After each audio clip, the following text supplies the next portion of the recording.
কি ব্যাপার, তুমি রুটি বানাইছো রাত্রে?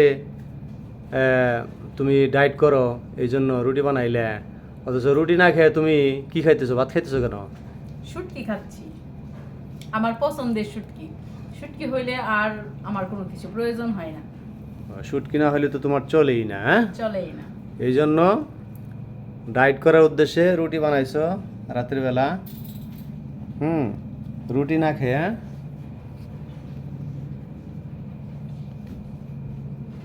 তুমি খাইতেছো হইলো ভাত। শুটকি দিয়ে ভাত। তো লাভ হইলো কি এত কষ্ট করে রুটি বানায়?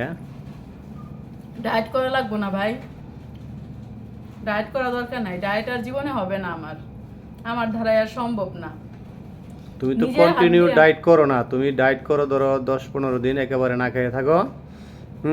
একেবারেই খাও না, শুধু শশা খাও আর ফল টল খাও, তারপরে আবার 10-15 দিন গেলে ইচ্ছা মতো ভাত খাও, তাহলে কেমন হইব?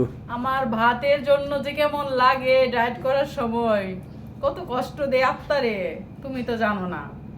তারপরে হচ্ছে এই জন্য আমি বলি কি, ডায়েট তো এরকম, মানে ডায়েট জিনিসটা হলো এরকম পরিমাণ মতো খাওয়া, এই এক শুনো, পরিমাণে। আমি তোমার বলি, ভাত খাইতে গেলে এত মজার মজার তরকারি, ভাত খাইতে গেলে ওইখানে কি তোমার হচ্ছে পরিমাণ মতো খাওয়া যায়? তুমি খাইতে পারবা পরিমাণ মতো? হ্যাঁ, আমি হ্যাঁ। পারবো না ভাই, আমি পারবা না। পারবো না। আমার আল্লাহ তো ধৈর্য দেয় নাই তাইলে তো তোমার যে এত ভালো ভালো খাবার রান্না করার পরে হচ্ছে অল্প করে খাবো।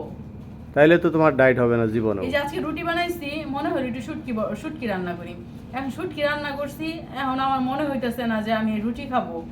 আমার মনে হচ্ছে আমি কখন ভাত রান্না করব, ভাত রান্না করে কখন আমি শুটকি দিয়ে গরম ভাত খাবো। কত তাইলে লোভনীয় হইছে। তাইলে দেখো তোমার শুটকি- আর ওই ডায়েট করে লাভ নাই। শুটকি তরকারিটা কত লোভনীয় হইছে, মানে এত মজা হইছে। তোমরা শুটকি খাও না, এই জন্য শুটকির মজাটা বুঝো না। আমরা যারা শুটকি খাই তারা বলতে পারবো যে শুটকির মজাটা কেমন। যাই হোক, বোঝার দরকার নাই, এই জীবনে বুঝলাম না, আর বাকি যে জীবন আছে বোঝার দরকার নাই। হুম।